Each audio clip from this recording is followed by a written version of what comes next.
He invited his secretary as a joke, but when she arrived, looking like a goddess, Richard Miller thought he was delivering the cruelest joke of his career when he handed his mousy secretary that golden invitation. But sometimes the universe has the last laugh. The 42nd floor of Miller Industries hummed with the kind of controlled chaos that only money could orchestrate. Floor-to-ceiling windows revealed Manhattan stretched out like a glittering promise, while inside, Richard Miller stood behind his mahogany desk like a king, surveying his domain. Hi, my beautiful family. Welcome back to Evergreen Gracie Stories. I have missed you all. Thank you so much for sticking around with me. I truly appreciate your love and support. If you're already hooked in for today's story and ready to enjoy it, click subscribe and let me know in the comments where you're watching from. Because tomorrow, I will be giving you another story just as interesting as this one. And you don't want to miss it. Now, let us begin. At 38, Richard had perfected the art of controlled arrogance. His tailored Tom Ford suits couldn't quite disguise the hollow space where his heart should be, but they made excellent armor. He'd built his empire on reading people's weaknesses, on knowing exactly which buttons to push to get what he wanted. "Marshall!" His voice cut through the office like a blade. From the outer office came the soft click of modest heels on marble. Amelia Marshall appeared in his doorway, tablet clutched against her chest like a shield. 29 years old and invisible in the way that only truly beautiful women could be when they dressed to disappear. Her brown hair was pulled back in the same severe bun she'd worn for 3 years. Her gray suit was shapeless, professional, forgettable. Behind wire-rimmed glasses, her green eyes held an intelligence that Richard had never bothered to notice. "Yes, Mr. Miller." Her voice was soft, controlled, professional. Richard leaned back in his leather chair, a predatory smile playing at his lips. The Whitmore Foundation Gala invitation lay golden on his desk, the most exclusive charity event in the city, $5,000 a plate. The kind of evening where Manhattan's elite gathered to see and be seen, where million-dollar deals were made over champagne and whispered conversations. An idea was forming, a delicious, cruel idea. "Marshall, how long have you worked for me?" 3 years, 2 months. "Mr. Miller." 3 years. He picked up the invitation, turning it over in his manicured fingers. "And in all that time, have I ever appreciated your dedication properly?" Amelia's grip tightened on her tablet. Something in his tone set off warning bells, but she kept her expression neutral. "I do my job, sir." "Yes, you do." Efficiently, quietly. He stood, moving around the desk with calculated slowness. "In fact, you're so efficient, I barely notice you're here half the time." The words hit their mark. Amelia's jaw tightened almost imperceptibly, but she said nothing. Richard held up the invitation. "The Whitmore Gala, Saturday night. Manhattan's finest will be there. Senators, celebrities, old money families who trace their lineage back to the Mayflower." He paused, savoring the moment. "I think you should come." The tablet nearly slipped from Amelia's hands. What?" "As my guest," Richard's smile was razor-sharp. "Consider it a bonus, a reward for your invisible dedication." The word invisible hung in the air like poison. Amelia stared at the invitation, her mind racing. She knew Richard Miller, knew his casual cruelties, his enjoyment of others' discomfort. This wasn't kindness.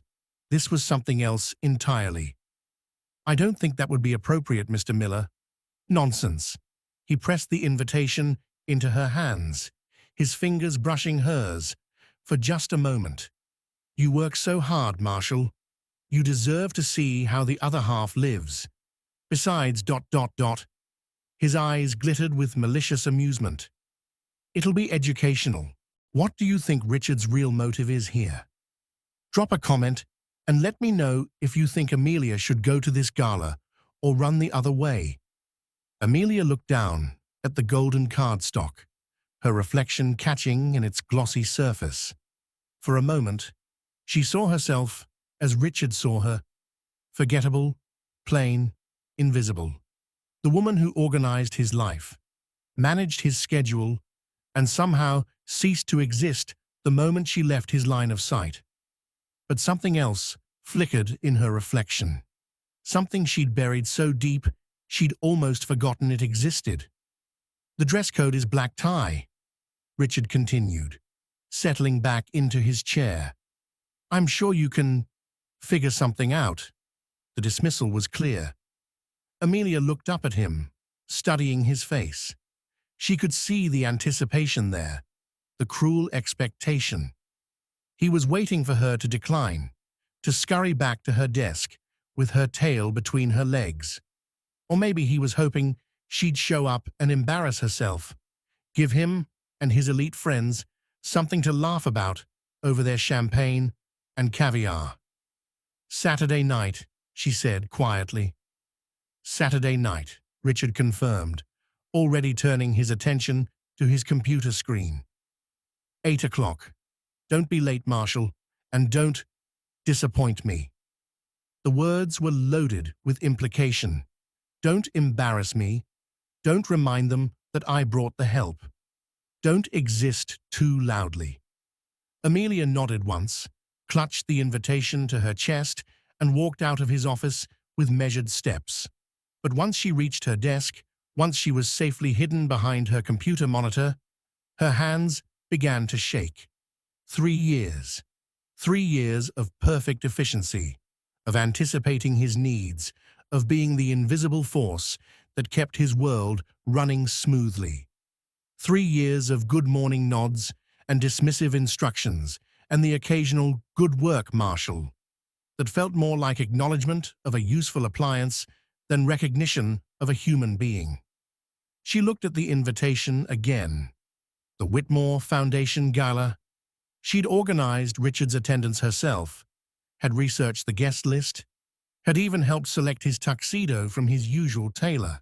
She knew exactly what kind of women would be there: socialites with trust funds and perfect teeth, models turned philanthropists, the kind of women who looked like they'd stepped out of magazines, who spoke in honeyed voices about their latest charity work while wearing dresses that cost more than Amelia's annual salary. The kind of women Richard Miller noticed. But as Amelia sat there, staring at that golden invitation, something stirred inside her chest, something that had been sleeping for far too long. Maybe it was time Richard Miller, and everyone else, finally saw Amelia Marshall, really saw her. The grand ballroom of the St. Regis gleamed like a jewel box, crystal chandeliers casting prismatic light over Manhattan's most elite gathering. Richard Miller stood near the bar, whiskey in hand, holding court with Senator Harrison and tech mogul David Chen. His black tuxedo was perfectly tailored, his confidence absolute. "So, Miller," Senator Harrison chuckled, adjusting his bow tie, "heard you're bringing someone special tonight. Finally ready to settle down."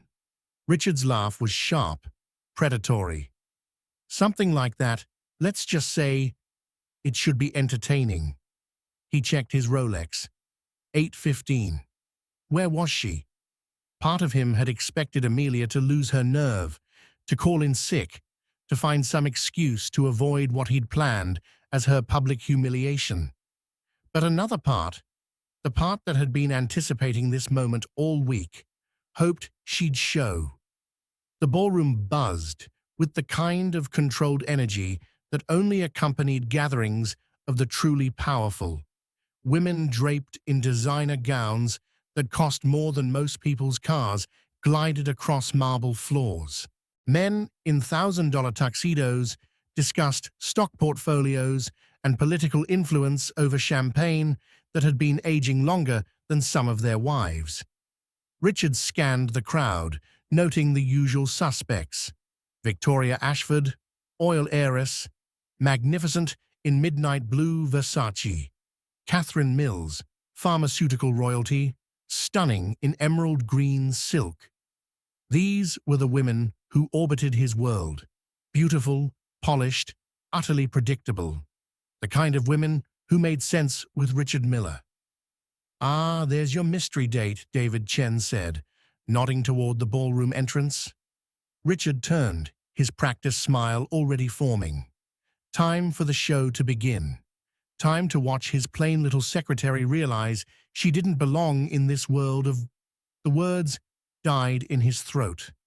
The woman descending the grand staircase wasn't Amelia Marshall. Couldn't be. This was someone else entirely. A vision in midnight black that seemed to absorb and reflect light simultaneously. The dress was perfection itself. Silk that flowed like liquid shadow, cut to emphasize every curve she'd hidden beneath those shapeless suits. A neckline that was elegant, not revealing, but suggested depths Richard had never imagined. The fabric caught the light as she moved, transforming her into something ethereal, untouchable. But it was more than the dress. Her hair, freed from that severe bun, cascaded in waves of rich chestnut that caught gold highlights from the chandeliers. Her makeup was subtle but transformative. Smoky eyes that seemed to hold secrets, lips the color of dark wine. She'd traded her wire-rimmed glasses for contacts, revealing eyes the color of sea glass. She was breathtaking. She was impossible. She was Amelia Marshall. The ballroom seemed to pause. Conversations faltered as heads turned. Richard heard someone whisper, "Who is that?" Senator Harrison's champagne glass stopped halfway to his lips. David Chen actually took a step forward, as if drawn by some invisible force. But Richard couldn't move, couldn't breathe, couldn't process what he was seeing. This was his secretary, his invisible, efficient, forgettable secretary. The woman he'd invited as a joke, expecting her to arrive in some ill-fitting department store dress that would make her fade even further into the background. Instead, she was commanding the room without saying a word. Amelia reached the bottom of the staircase, her chin raised with quiet confidence. Her eyes swept the ballroom until they found Richard, and for a moment, just a moment, something flickered across her face. Not triumph, not smugness, something deeper, disappointment, as if she'd hoped for a different reaction, as if she'd hoped he might see her, really see her, and feel something other than shock. "My God, Miller," Senator Harrison breathed, "you didn't tell us she was..." "A goddess," David Chen finished, his voice reverent. Richard's whiskey glass trembled in his hand. 3 years. 3 years of seeing Amelia Marshall every single day. And he'd never noticed. Never looked past the camouflage she wore like armor. Never wondered what she might be hiding beneath those careful layers of invisibility. How had he been so blind? Amelia began moving through the crowd, and Richard watched, mesmerized, as conversations stopped in her wake. Men turned to look. Women assessed with the kind of sharp attention reserved for potential threats or unexpected competition. She moved with grace he'd never seen, spoke with confidence he'd never heard. When Robert Whitmore himself, heir to one of America's oldest fortunes, approached her with obvious interest, Richard felt something hot and possessive twist in his chest, something that felt dangerously like jealousy. "Richard Miller, I presume?" The voice was familiar, yet different. Softer, but with an underlying strength that made Richard's pulse quicken. He turned to find Amelia standing beside him. And up close, the transformation was even more devastating. She smelled like jasmine and something else, something uniquely her that he'd never noticed in the confines of his sterile office. "Marshall," his voice came out rougher than intended. "You look surprised." There was amusement in her voice, but underneath it, something vulnerable. "Did you think I'd show up in my grey suit?" The question hit him like a physical blow. Because yes, that's exactly what he'd thought. He'd imagined her arriving, overdressed and underprepared, a fish gasping on dry land. He'd planned to introduce her as my secretary and watch her wilt under the weight of his world's scrutiny. Instead, she belonged here. More than belonged. She was magnetic. "You planned this," he said quietly, realization dawning. Amelia's smile was enigmatic. "You invited me, Mr. Miller. I simply accepted." But her eyes told a different story. They held 3 years of overlooked excellence, of being treated as furniture, of watching him notice every woman except the one who knew him best. "Shall we dance?" she asked, extending her hand. And for the first time in his adult life, Richard Miller was afraid, not of her transformation, but of what it meant, of what he'd missed, of what he might have lost before he'd even known he wanted it. As his hand closed around hers, he realized the joke had been on him all along. The dance floor was a sea of elegant couples swaying to the string quartet's rendition of "The Way You Look Tonight." But Richard barely heard the music. Amelia's hand in his felt like holding lightning. Electric, dangerous, impossible to ignore. She moved with fluid grace, following his lead as if they'd danced together 1,000 times instead of never. This close, he could see the subtle shimmer of her eyeshadow, the way her lashes cast shadows on her cheekbones. Everything about her was familiar, yet completely foreign. "You're staring," Amelia murmured, her voice barely audible over the music. Richard realized he was. Realized he couldn't stop. "I'm trying to figure out who you are. I'm the same person I was yesterday morning when you asked me to reschedule your lunch meeting." Her tone was light, but there was an edge underneath. "The same person I was when I organized this very event. When I selected the flowers for your mother's birthday. When I've been sitting 15 feet away from you for 3 years." The words hit like accusations, and Richard's jaw tightened. "You're not the same person. This ... He gestured vaguely at her transformation. "This is calculated. Everything is calculated, Mr. Miller. Your suits, your car, your penthouse apartment. The question is why it bothers you when I do it." She had a point, and he hated that she had a point. Richard Miller didn't like being caught off guard, didn't like having his assumptions challenged, and he definitely didn't like the way his carefully ordered world felt like it was tilting off its axis. "It doesn't bother me," he lied smoothly. "I'm impressed. This is quite the performance."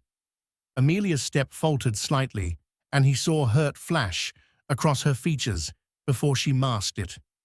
"Performance, of course." Her smile turned brittle. What else would it be? The song ended, but neither of them moved to separate. Around them, other couples shifted and changed partners, but Richard found himself reluctant to let go of her hand. "Richard!" Victoria Ashford's voice cut through the moment like a blade.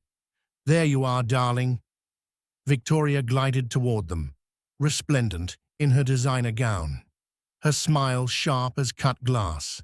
Her eyes swept over Amelia with the kind of assessment that wealthy women had perfected, cataloging, categorizing, dismissing.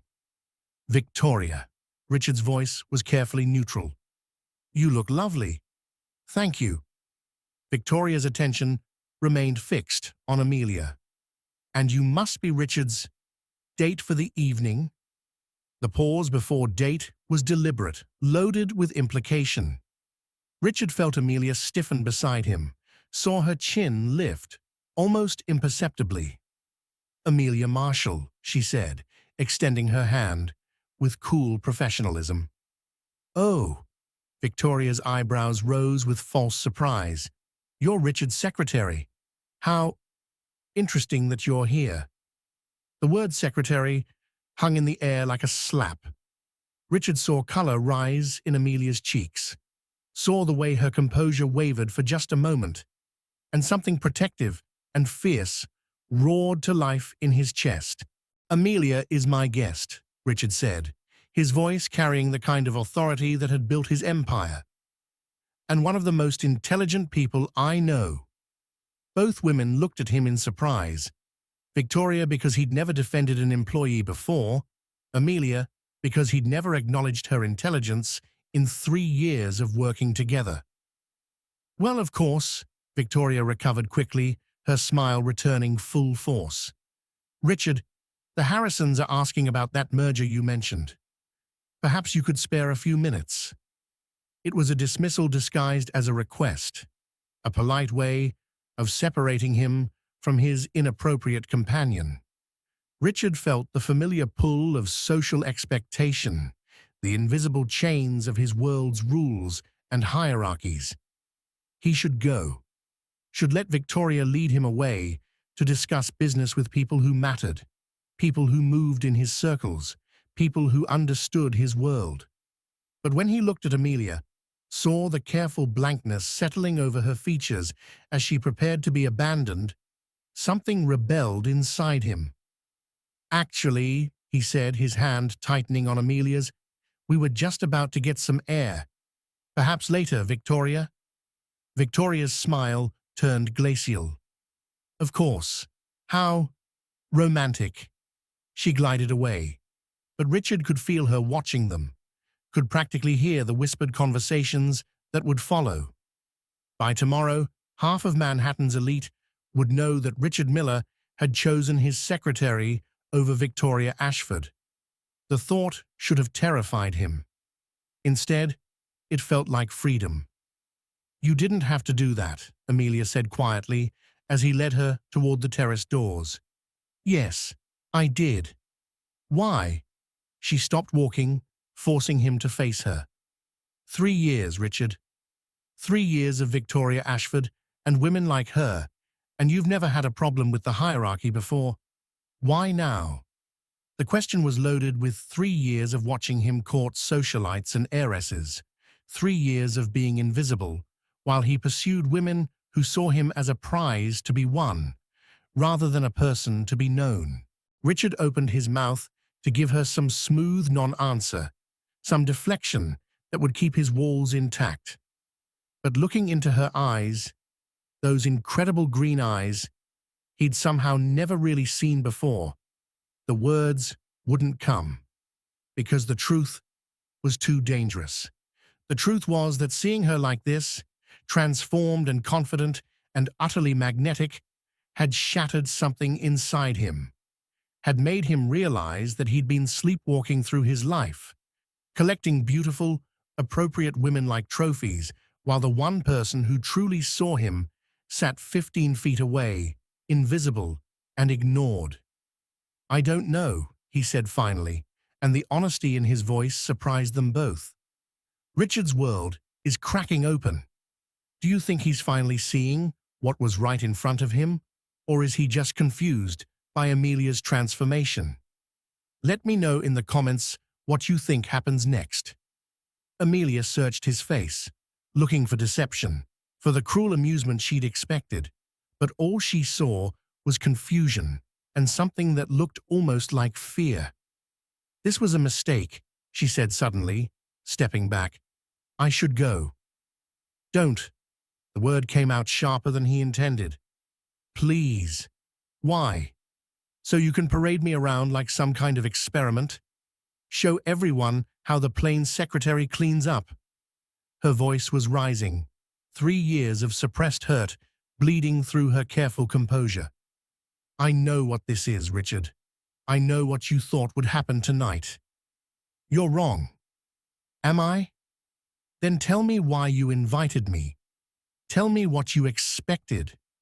Richard stared at her, his throat working, because she was right. She was absolutely right, and they both knew it. He had invited her as a joke, as a cruel entertainment. The fact that it had backfired, that she'd arrived looking like every man's fantasy and made him question everything he thought he knew about desire and worth, that was just cosmic irony. His silence was answer enough. Amelia nodded, something dying in her eyes. I'll call a cab. Amelia, wait. But she was already walking away, her head held high despite the devastation he could see in the set of her shoulders. And Richard stood there, watching the most beautiful woman in the ballroom disappear into the crowd, knowing he'd just made the biggest mistake of his life. The first crack of thunder shook the saint. Regis's windows just as Amelia reached the lobby. She paused, looking through the glass doors at the suddenly violent night. Rain lashed the sidewalks in sheets, and the wind bent trees at impossible angles. Miss? The doorman approached apologetically. I'm afraid all taxi and rideshare services have suspended operations. The storm came in faster than predicted. They're calling it a microburst. The mayor's issued a shelter-in-place advisory until it passes. Amelia closed her eyes, feeling the universe's sense of humor. Of course she'd be trapped here, in this glittering cage, with Richard Miller and his world of beautiful, cruel people. How long? She asked. Weather service says 2 to 3 hours, miss. The hotel's opening additional suites for guests who can't get home safely. Thunder crashed again, so loud it seemed to shake the building's foundation. Through the windows, Amelia could see debris flying past. Street signs, umbrellas, pieces of construction scaffolding. The storm looked like the physical manifestation of everything churning inside her chest. Amelia. She didn't need to turn around to know it was Richard. She could feel his presence, like heat at her back, could smell the subtle cologne that had become as familiar as her own reflection after 3 years of close proximity. The doorman says, I heard. She turned to face him, her composure carefully rebuilt. I'll get a room. I'll stay out of your way. That's not... Richard ran a hand through his perfectly styled hair, disturbing it for the first time all evening. This is my fault. Let me at least pay for my room. How generous. The words came out sharper than she'd intended, but she was tired of pretending, tired of polite professionalism when her heart felt like it was bleeding. Richard's jaw tightened. I deserve that. You deserve a lot more than that. They stared at each other across the marble lobby, the air between them crackling with more electricity than the storm outside. Other gala guests were beginning to filter down from the ballroom, talking in animated voices about the unexpected excitement. Mr. Miller, a frazzled-looking man in a hotel uniform, hurried toward them. I'm James Whitfield, the event coordinator. We have a situation. Richard turned, his business mask sliding back into place. What kind of situation? The storms knocked out power to 3 city blocks, including our backup catering facility. The Whitmore Foundation's silent auction computers have crashed, and we've lost all the bidding data. Mrs. Whitmore is... He paused diplomatically. Concerned. Amelia felt Richard's eyes on her before she looked up. She knew that look. It was the same expression he got when a deal was falling apart and he needed her to work miracles. Marshall organized this entire event, Richard said quietly. She knows every detail, every vendor, every backup plan. The event coordinator turned to Amelia with desperate hope. Is that true? Amelia looked between them, seeing the trap closing around her. Richard needed her, not as decoration or entertainment, but as the competent professional she'd always been. The irony was bitter as dark chocolate. "I have backup files on my tablet," she said finally. "The auction data, vendor contacts, alternative arrangements for weather emergencies." "You're a lifesaver." James looked ready to kiss her feet. "Would you be willing to—" Of course, because that's what she did.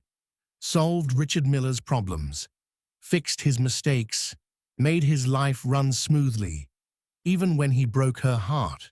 An hour later, they were holed up in the St. Regis's business center, the storm still raging outside. Amelia had shed her heels and was working in stockings, her fingers flying over her tablet as she coordinated with vendors, rebuilt auction databases, and managed the crisis with the kind of calm efficiency that had made her indispensable. Richard watched her work, loosening his tie and rolling up his sleeves. At some point, he'd brought her coffee.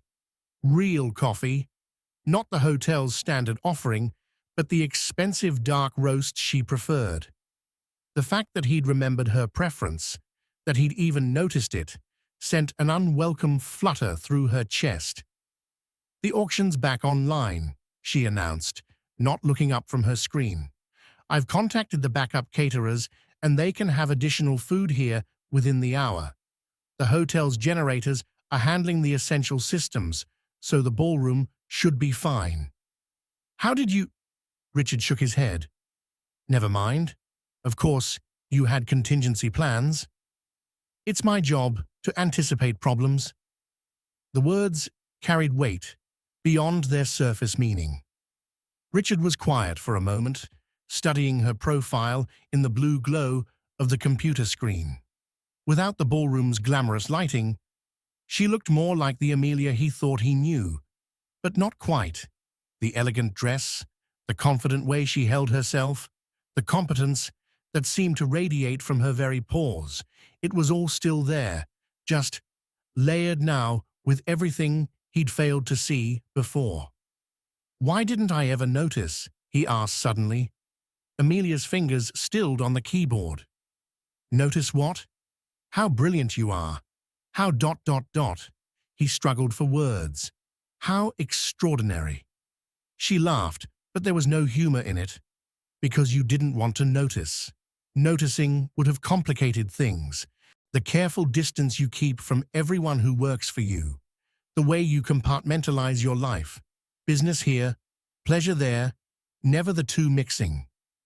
She finally looked at him, and her eyes held 3 years of careful observation. "Noticing me would have meant seeing me as a whole person instead of just a very efficient piece of office equipment."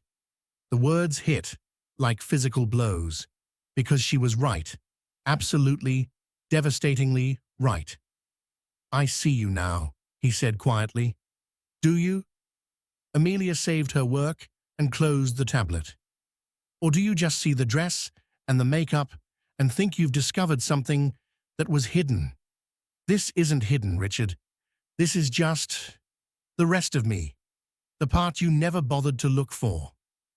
Thunder crashed again, closer this time, and the lights flickered. In the brief moment of near darkness, Richard saw something flash across Amelia's face.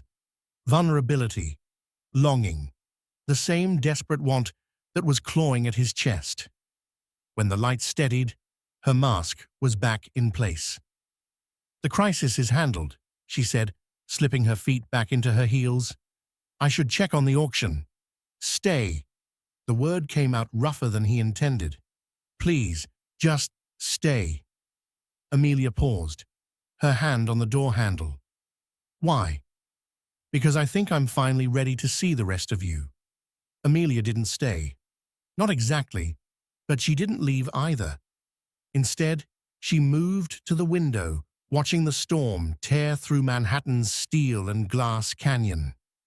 The business center felt like a capsule suspended between earth and sky, insulated from the world by sheets of rain and the strange intimacy that emergency situations created. You want to know something funny, she said, her reflection ghost-like in the dark glass. I used to dream about moments like this. Richard looked up from where he'd been pretending to review auction reports. Moments like what? You are asking me to stay. You see me as more than just… She gestured vaguely. The furniture. There was something fragile in her voice, something that made Richard's chest tight with an emotion he couldn't name. I never thought of you as furniture. Amelia turned from the window, and her smile was sad, knowing. Yes, you did. We both know it. The question is why. Richard loosened his tie completely, letting it hang around his neck like a confession. The perfectly controlled facade he'd worn all evening was cracking, and he found he didn't have the energy to maintain it anymore. My father, he said suddenly, surprising himself. My father was a maintenance worker at Goldman Sachs, 40 years of emptying trash cans and mopping floors in offices like mine. Amelia's eyebrows rose slightly, but she didn't speak. He was brilliant, actually. Could have been anything. Engineer, professor, inventor. But he grew up poor, dropped out of high school to work, never got the chance. Richard stared at his hands. Every night, he'd come home exhausted, smelling like industrial cleaner and other people's success. And every night, he'd tell me the same thing. What? Don't be invisible, Richie. Don't let them look through you like you're not there. Richard's voice was rough. He died when I was 16. Heart attack in a bathroom on the 32nd floor. They found him 3 hours later. The silence stretched between them, heavy with understanding. So you made sure you'd never be invisible, Amelia said softly. I made sure I'd never be anyone they could overlook. The suits, the car, the penthouse, it's all armor. Proof that I matter, that I exist, that I can't be erased. He looked up at her. And somewhere along the way, I started thinking that if someone could be invisible, if someone chose to fade into the background, then maybe they didn't matter as much. Like me. The words hung between them, like an accusation. Like you, he admitted, hating himself for it. I'm sorry. Amelia was quiet for a long moment, processing this glimpse into the machinery that drove Richard Miller. It explained so much, the relentless ambition, the surface relationships, the way he collected beautiful, visible women like trophies. You want to know why I chose to be invisible? She asked. Richard nodded, not trusting his voice. Amelia moved away from the window, settling into the chair across from his. In the business center's harsh, fluorescent lighting, her makeup couldn't quite hide the vulnerability in her expression. I wasn't always like this. Quiet, careful, hidden. She smoothed her dress over her knees, a nervous gesture that reminded him of the Amelia he thought he'd known. In college, I was different, confident, bold. I thought I could conquer the world. What happened? James Hartford happened. The name hit Richard like a physical blow. James Hartford. Manhattan real estate mogul, old money, the kind of man who moved in Richard's circles. Richard had done business with him, had seen him at events like tonight's gala. You knew James. Amelia's laugh was bitter. I was engaged to him. Richard's world tilted. Engaged? For 6 months. I was 25, working at a small marketing firm, and I thought I was in love. She stared at her hands. James was charming, powerful, everything I thought I wanted. He took me to galas like tonight's, introduced me to his world, made me feel special. What happened?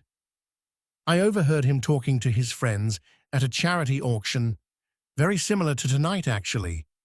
Her voice was steady, but Richard could hear the old pain underneath. He was telling them about his little project, how he was transforming his basic Brooklyn secretary into something presentable. How amusing it was to watch me try to fit in with his crowd. Richard felt sick. Amelia, the best part, she looked up at him, and her eyes were bright with unshed tears. He was taking bets on how long it would take me to realize I didn't belong. His friends thought it was hilarious. The poor girl who actually believed she could marry into their world. Jesus Christ. I broke off the engagement that night, gave him back the ring, walked out of his penthouse, and never looked back. But the damage was done. She wiped her eyes carefully, preserving her makeup. I learned that transformation, that trying to be something you're not, is just another form of vulnerability, another way for people to hurt you. So you decided to disappear. I decided to be safe, to be competent but unremarkable, to never give anyone the chance to treat me like a project or an experiment or a joke again. She met his eyes. Until tonight. The weight of what she'd done, what she'd risked by coming here, by transforming herself, by making herself visible again, crashed over Richard like a physical force. "I'm not James Hartford," he said quietly. "Aren't you?" Amelia's smile was heartbreaking. "You invited me as a joke, Richard. You expected me to embarrass myself so you could laugh about it later. How is that different?" Richard opened his mouth to deny it, to offer some defense or explanation, but the words died in his throat because she was right. She was absolutely devastatingly right. He had planned exactly what James Hartford had done, turning her into entertainment for his amusement. "I'm sorry," he whispered. "God, Amelia, I'm so sorry." "I know you are." She stood, smoothing her dress. "The question is whether sorry is enough."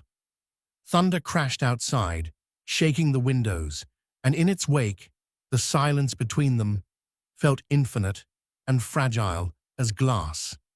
The storm outside had settled into a steady rhythm, no longer the violent assault of earlier, but a persistent drumming against the windows that made the business center feel like a cocoon. Richard had dimmed the harsh fluorescent lights, leaving only the desk lamps casting warm pools of gold around the room. Neither of them had spoken for 20 minutes. Amelia sat, curled in the leather chair, her legs tucked under her, the elegant dress pooling around her like dark water. She'd removed her jewelry, the delicate earrings, the pearl bracelet, and set them on the desk like discarded armor. Without the glamorous accessories, she looked younger, more vulnerable, but somehow more real. Richard watched her from across the room, noting the way she unconsciously twisted her fingers, a nervous habit he'd never noticed in 3 years of daily interaction. How many of her habits had he missed? How many small details that made up the person she really was? "You're staring again," Amelia said without looking up. "I'm trying to memorize you." The words surprised them both. Richard hadn't meant to say them out loud, but there they were, hanging in the air between them like a confession. Amelia glanced up, studying his face. "Why?" "Because I have a feeling that after tonight, everything changes, and I don't want to forget what it felt like to finally see you." He paused. "Really see you." Something shifted in Amelia's expression, a softening around her eyes that made Richard's chest tight with hope. "You know what's funny?" she said, uncurling from the chair and moving to the small kitchenette in the corner.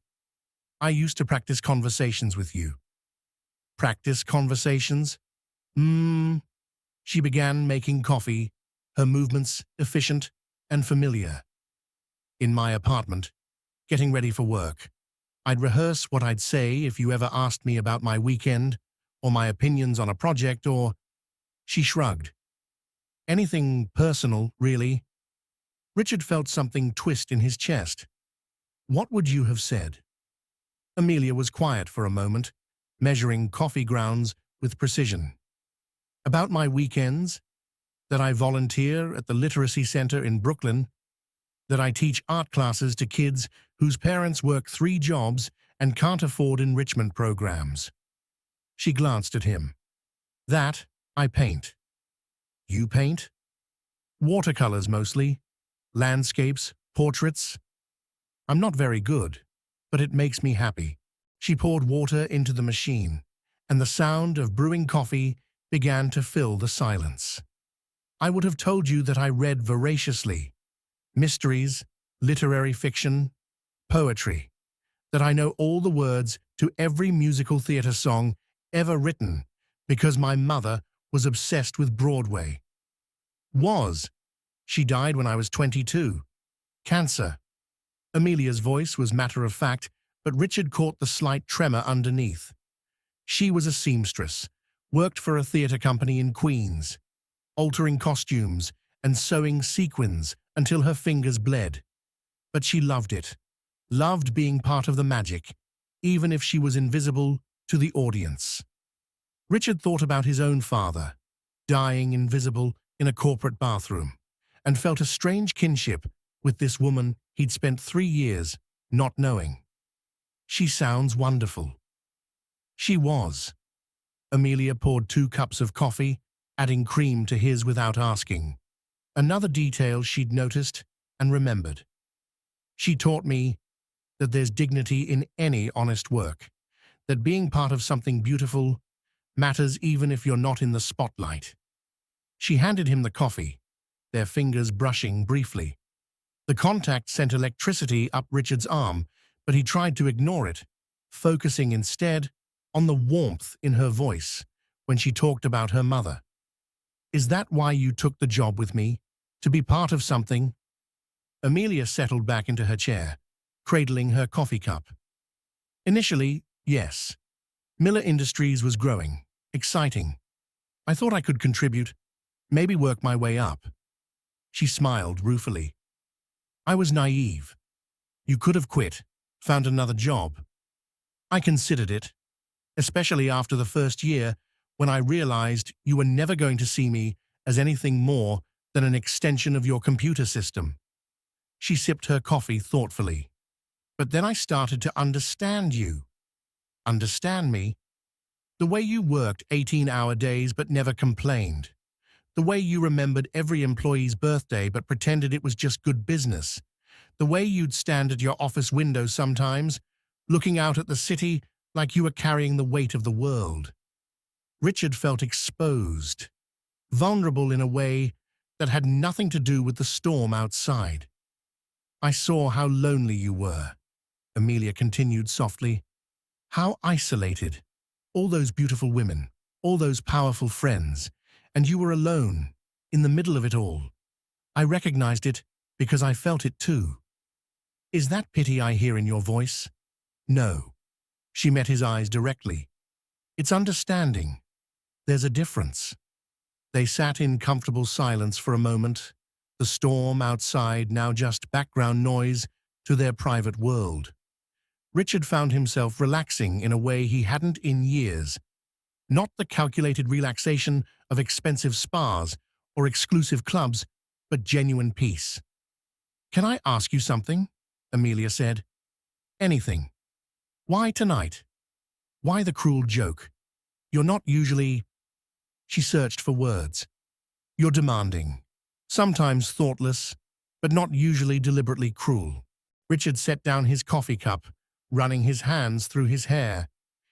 Victoria Ashford cornered me yesterday, made some comment about how I was getting older, how I should settle down before all the good ones were taken. He laughed bitterly. She was so smug, so certain that she represented everything I should want. And you wanted to prove what? That I had options, that I wasn't desperate enough to settle for her calculated perfection.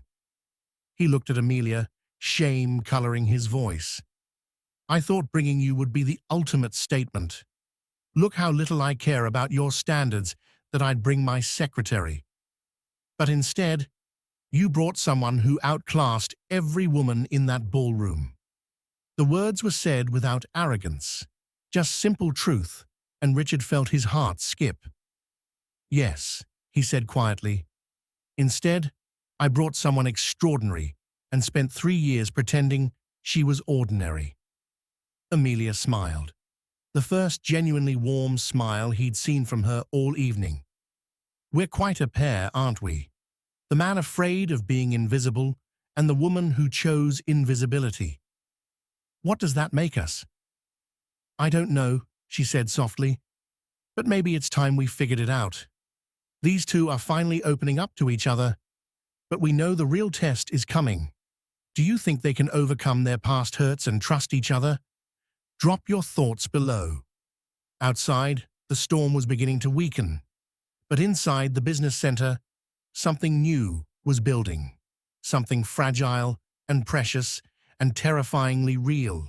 Something that felt like the beginning of love. The business center door burst open with enough force to rattle the glass walls.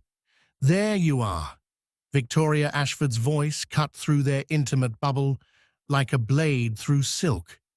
She swept into the room, her midnight blue gown somehow still immaculate despite the storm, followed by Catherine Mills and two men Richard recognized as hedge fund managers. The spell shattered instantly. Don't you have work tomorrow? The word assistant dripped with condescension, but it was the reminder of their professional relationship that hit like a physical blow. Because that's what they were, wasn't it? Boss and employee. The same hierarchical reality that had existed for 3 years, no matter how transformed Amelia looked or how much coffee they'd shared in the dim light. Richard, Victoria's voice had an edge now. You are coming, aren't you? The Harrisons specifically asked for you. Richard felt the weight of expectation, the familiar pressure of his world's demands. These were his people, his network, his carefully constructed life. The Harrisons represented a potential merger, worth hundreds of millions. Victoria represented the kind of appropriate relationship his world expected. And Amelia represented chaos, risk, the terrifying possibility of choosing want over logic. Richard started, but Catherine Mills interrupted with a laugh like breaking glass. Oh my God, is this really happening? She pulled out her phone, fingers flying over the screen. Richard Miller, hiding away with his secretary during the storm. This is too delicious. Catherine, Richard's voice was sharp with warning. What? It's adorable, like something out of a romance novel. Catherine's smile was cruel as a scalpel. The powerful CEO, the mousy secretary who gets a makeover. I wonder if she practiced her transformation in the mirror, dreaming about moments like this.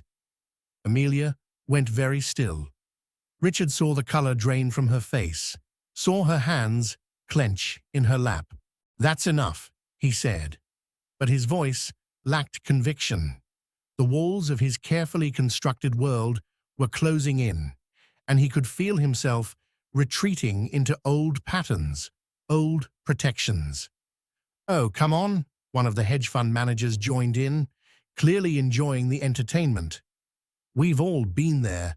The fantasy of the grateful employee, the forbidden office romance. Though I have to say, Miller, your secretary certainly exceeded expectations tonight. She's quite the chameleon, isn't she? Victoria's voice was silk over steel. I mean, who would have guessed that plain little Amelia could look like, well, like she belongs in our world? The words hit their target with surgical precision. Amelia flinched as if slapped, and Richard saw James Hartford's ghost rise between them. The memory of cruel laughter, of being treated like a project, like entertainment for the rich and bored. Though I suppose, Victoria continued, warming to her theme, it does raise interesting questions about authenticity. I mean, which version is real? The invisible office mouse or tonight's glamorous transformation? The transformation, obviously, Catherine laughed. Look at her. She's practically vibrating with the effort of maintaining the facade. How exhausting it must be, pretending to be something you're not. Richard should have stopped them, should have defended Amelia, should have remembered the vulnerable woman who'd shared her mother's story and her secret dreams just minutes before. But the old fear was rising, the terror of being seen as less than, of being associated with someone his world considered inappropriate. His silence stretched too long. Amelia stood abruptly, her movements sharp and brittle. "You're absolutely right," she said, her voice steady despite the devastation in her eyes. "It is exhausting." She began gathering her jewelry from the desk, her fingers trembling almost imperceptibly as she fastened her earrings. "Mr. Miller, thank you for the educational evening. I'll make sure to have a full report on the auction results on your desk Monday morning." The formality was a knife through Richard's chest. Mr. Miller. Not Richard, not the intimacy they'd shared in the storm-dimmed room. She was retreating behind her professional mask, and he was letting her. "Amelia," he started. "It's Miss Marshall," she corrected quietly, slipping on her heels. "I think we should maintain appropriate boundaries, don't you?" Victoria clapped her hands together delightedly. "How refreshing! A secretary who knows her place. Richard, you've trained her well." The words were the final straw. Richard saw Amelia's face crumble for just a moment before she rebuilt her composure with visible effort. When she looked at him, her eyes held 3 years of disappointment and the fresh agony of believing, for just a few hours, that things could be different. "The storm's passed," she said. "I can get home now." She walked toward the door with dignity intact, but Richard could see the cracks in her armor, could see how much it cost her to hold herself together. "This was lovely," she said to Victoria and the others, her smile bright and empty. "Thank you for reminding me who I am." "Amelia, wait." Richard finally found his voice, but she was already at the door. "Don't," she said, without turning around. "Please don't make this worse than it already is." The door closed behind her with a soft click that sounded like finality. "Well," Victoria said into the silence, "that was awkward. Shall we go to the Harrisons? I'm sure they'll find this whole story fascinating." Richard stared at the closed door, his chest hollow with loss. In the span of 5 minutes, he'd lost something he'd only just realized he wanted, something he might have loved if he'd been brave enough to try. The business center, which had felt like a sanctuary moments before, now felt like a tomb. And Richard Miller, who had spent his entire life afraid of being invisible, realized he'd just made himself disappear in the eyes of the only person who had ever truly seen him. The Harrisons' penthouse was everything Richard's world valued. Opulent, exclusive, filled with Manhattan's most powerful players discussing deals worth more than most countries' GDP. Crystal glasses clinked with expensive champagne, and the conversation flowed around mergers and acquisitions, political influence, and social hierarchies. Richard stood by the floor-to-ceiling windows, looking out at the city lights blurred by the storm's aftermath, but seeing none of it. In his hand, a glass of 30-year-old scotch remained untouched. "Fascinating development in the Miller Industries merger," Senator Harrison was saying to a small group nearby. "I heard Richard's diversifying his interests. Romance with the help, perhaps." Laughter rippled through the group, the kind of cruel, casual cruelty that his world specialized in. "Oh, you missed the best part," Victoria's voice carried across the room. She actually thought she belonged. It was almost sad, really, watching her try so hard to fit in. More laughter. Richard's jaw clenched, but he didn't turn around. "Though I have to admire the transformation," Catherine Mills added. Whoever did her styling deserves an award. She almost looked like one of us. Almost, Victoria agreed with venomous sweetness. But you can't polish a stone into a diamond, can you? Breeding shows, as my grandmother always said. The conversation continued, dissecting Amelia's appearance, her presumption, her obvious infatuation with her boss. Each word was a razor against Richard's skin, but he stood frozen, trapped between his old world and the woman he'd let walk away. His phone buzzed, a text from his driver. Ms. Marshall declined the car service, left on foot in the storm, thought you should know. On foot. In that dress, those heels, in the aftermath of the worst storm to hit Manhattan in years. Because she'd been too proud to accept help from him, too hurt to accept anything that connected her to the man who'd let her be humiliated. Richard. Victoria appeared at his elbow, her hand sliding possessively around his arm. You're being terribly antisocial. The Harrisons want to discuss the Singapore project. Richard looked down at her perfectly manicured fingers on his sleeve, then at her flawless face with its practiced smile. Beautiful, appropriate, exactly what his world expected. 6 months ago, he might have been flattered by her attention, might have seen her as the logical next step in his carefully planned life. Now, all he could see was the cruelty in her eyes, the casual way she'd destroyed something precious without a second thought. Let go of me, he said quietly. Victoria's smile flickered. Excuse me? I said let go of me. Richard's voice was steel, wrapped in silk, the tone he used to end careers and close hostile negotiations. Victoria dropped her hand, her expression shifting to confusion. Richard, what's wrong? Surely you're not upset about that little scene earlier. I mean, you can't possibly have feelings for your secretary. The word secretary hung between them like a challenge. Her name is Amelia Marshall, Richard said, his voice carrying across the sudden silence that had fallen over their corner of the room. And she's worth 10 of everyone in this room combined. Victoria's eyes widened. Richard, you're being ridiculous. She's brilliant, compassionate, more beautiful than any woman I've ever known. Each word felt like stepping off a cliff, but Richard found he couldn't stop. She organizes charity galas that raise millions for literacy programs. She volunteers her weekends teaching art to underprivileged children. She remembers every employee's birthday and takes care of their problems like their family.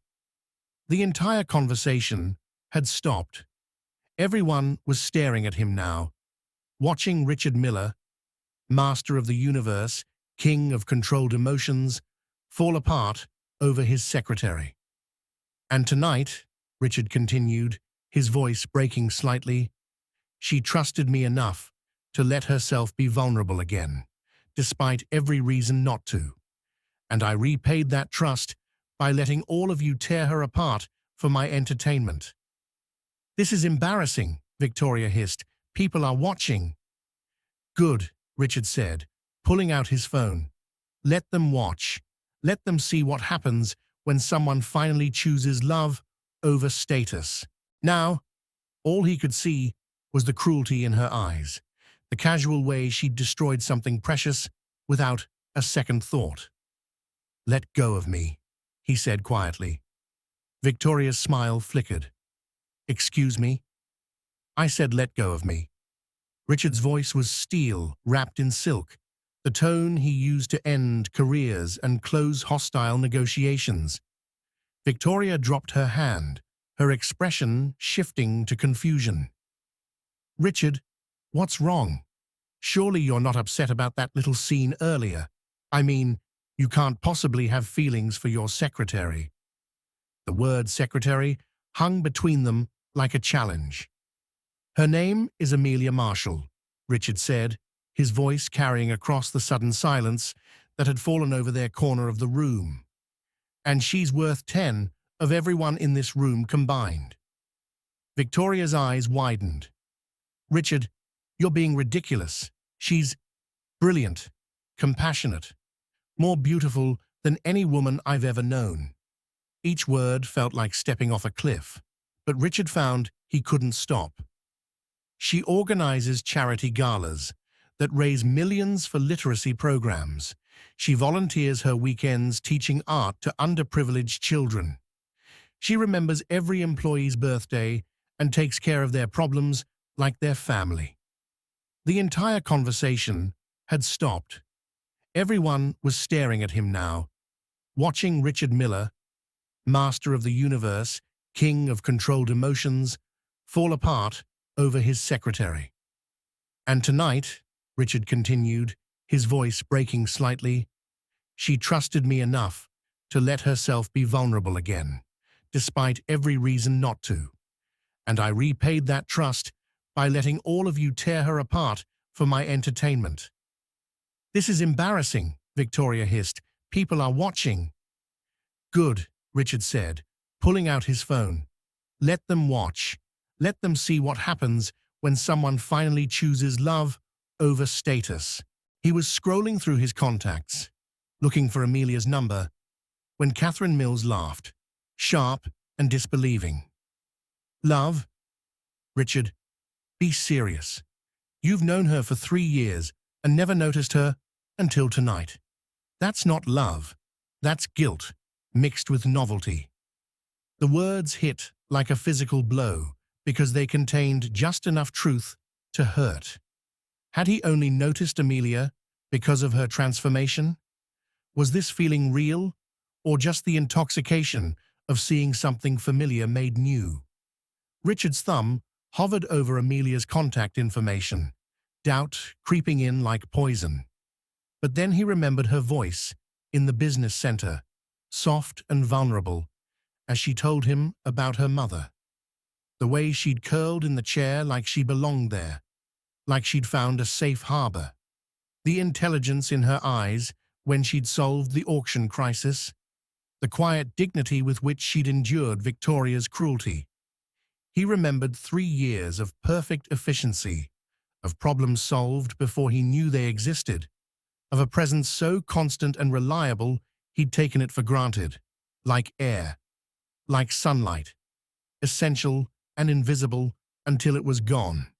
And he remembered the look in her eyes when she'd said goodbye, not anger, but devastating disappointment, as if she'd hoped despite everything that he might be different, that he might choose her. "You're right," Richard said, looking directly at Catherine. "I didn't notice her for 3 years. I was blind, selfish, and cruel. But that doesn't make what I feel now less real. It makes it more precious." He pressed call. It went straight to voicemail. "Amelia, it's me. I know you don't want to hear from me right now, and I don't blame you. But I need you to know I'm sorry. I'm sorry for tonight, for 3 years of not seeing you, for letting them hurt you." His voice cracked. "I'm coming to find you. We need to talk." He hung up and headed for the door, ignoring the stares and whispered comments that followed in his wake. "Richard," Victoria called after him. "Where are you going? The merger discussion?" "Can wait," Richard said without turning around. "Some things are more important than business." As the elevator doors closed on his old world, Richard realized he was terrified that he was too late, that the damage was irreparable, that Amelia would never trust him again. But for the first time in his adult life, he was choosing love over safety. And that felt like the bravest thing he'd ever done. Richard found her in the last place he expected and the first place he should have looked. The office building was dark, except for security lighting, but the elevator still responded to his key card. As it climbed toward the 42nd floor, Richard's heart hammered against his ribs. His tuxedo was soaked from running through the storm-slicked streets, his perfect hair disheveled, his polished shoes ruined by puddles. He looked nothing like the controlled executive who'd started this evening. The elevator doors opened to reveal Miller Industries' reception area, where a single desk lamp cast a pool of warm light. And there, behind her familiar desk, sat Amelia Marshall. She'd changed out of the goddess dress into jeans and a soft sweater, her hair pulled back in a simple ponytail. Her makeup was gone, washed away by rain or tears or both. She looked like the Amelia he thought he'd known for 3 years, except for her eyes, which held depths he was only beginning to understand. "You came back," Richard said, his voice echoing in the empty space. Amelia didn't look up from her computer screen. "I have work to finish. The auction results need to be compiled, vendor payments processed, thank you notes drafted." Her voice was steady, professional. "The world doesn't stop because I had a moment of temporary insanity." "Is that what you're calling it? What else would you call it?" She finally looked at him, and Richard saw the carefully constructed walls back in place. A secretary who forgot her place. A woman who believed for a few hours that she could be something more than she is. Richard stepped closer, water dripping from his ruined tuxedo onto the marble floor. "I'd call it the most beautiful thing I've ever seen." Amelia's laugh was hollow. "Beautiful, right, until your real world showed up and reminded us both of the truth." "The truth?" Richard moved around the desk, and Amelia tensed like a deer ready to bolt. "The truth is that I've been a coward and a fool. The truth is that I spent 3 years with the most extraordinary woman I've ever met, and was too blind to see her." "Stop." Amelia's voice was sharp. "Just stop. I don't need your pity or your guilt or whatever this is." "This is love," Richard said, quietly. The words hung in the air between them, simple and terrifying and true. Amelia's composure cracked slightly. "Love? You don't even know me. I know you take your coffee with too much cream because you don't like bitter things. I know you wear pencils behind your ear when you're concentrating and forget they're there. I know you hum Sondheim under your breath when you think no one's listening." Richard knelt beside her chair, bringing himself to her level. "I know you're afraid of thunderstorms, but you stayed late anyway to help with the crisis. I know you volunteer at a literacy center because you believe everyone deserves a chance to tell their story." Tears were sliding down Amelia's cheeks now, but she didn't wipe them away. "I know you," Richard continued, his voice soft and sure. "I was just too scared to admit it, because knowing you meant I'd have to face how empty my life was without you."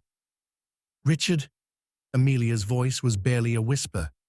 "I quit tonight," he said suddenly. Amelia's eyes widened. "What?" "Not the company. I can't abandon the employees.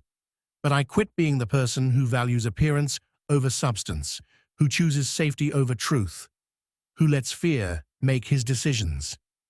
Richard reached out, hesitating, until Amelia nodded, then took her hands in his. "I quit being the man who could let you walk away." "What about Victoria? Your world, the merger. Victoria can find another trophy husband. My world can adjust to the reality that I'm in love with the most amazing woman I know. And the merger," Richard smiled, "will be handled by the best business mind I've ever worked with, if she'll accept a promotion." "Despite everything," Amelia smiled. "A promotion. Vice President of Strategic Operations. Your own office, your own team, and a salary that reflects your actual worth to this company." Richard's thumb traced over her knuckles. "Plus the corner office view you've been staring at longingly for 3 years. You notice that? I'm learning to notice everything about you. Amelia was quiet for a long moment, studying their joined hands. When she looked up, her eyes held cautious hope mixed with lingering hurt. "This is insane," she said. "Office romances are complicated. The power dynamic, the gossip, the 'then marry me'." The words surprised them both. Richard hadn't planned to propose, hadn't even consciously realized that's what he wanted, until the words left his mouth. But as soon as he said them, he knew they were right. "Richard, I'm serious. Marry me, and then we're equals. Partners. No power dynamic, just two people who see each other clearly and choose to build something beautiful together." Amelia stared at him, her mouth slightly open. "You're proposing to me at my desk, in your office building, while I'm wearing jeans and you look like you've been through a hurricane? I'm proposing to you exactly where I should have seen you all along," Richard said. "In the place where you've been extraordinary every single day, waiting for someone to notice. This is it, the moment everything changes. Do you think Amelia should say yes? What would you do in her shoes? Let me know in the comments what you think love looks like when someone finally sees the real you." Amelia looked around the office, at her modest desk, at the corner windows overlooking the city, at the man kneeling beside her chair with rain-dampened hair and desperate eyes. "You know what's funny?" she said finally. "I used to dream about this moment.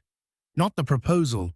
That's insane and premature and completely inappropriate." She smiled through her tears. "But the moment when someone would see me, really see me, and choose me anyway." "I choose you," Richard said. "Every day for the rest of my life, I choose you." Amelia leaned forward and kissed him, soft and sweet and full of promise. When they broke apart, she rested her forehead against his. "Ask me again in 6 months," she whispered, "when you've proven you can love the real me, not just the transformation." "Deal," Richard said, pulling her into his arms. "But I'm warning you, I'm very persistent when I want something." "Good," Amelia said, settling against his chest, "because I'm worth the effort." As they held each other in the quiet office, surrounded by the detritus of their professional lives and the promise of something infinitely more precious, Richard realized that he'd been wrong about invisibility. Love wasn't about being seen by the world. Love was about being seen, truly, completely, perfectly, by one person who mattered. And finally, after 3 years of blindness, Richard Miller could see. Thank you for watching this story to the end. If you enjoyed this story, you will surely love the next one. It's as crazier and more intriguing as you can ever imagine. So do check it out. Click on the image showing on your screen right now to watch the next one.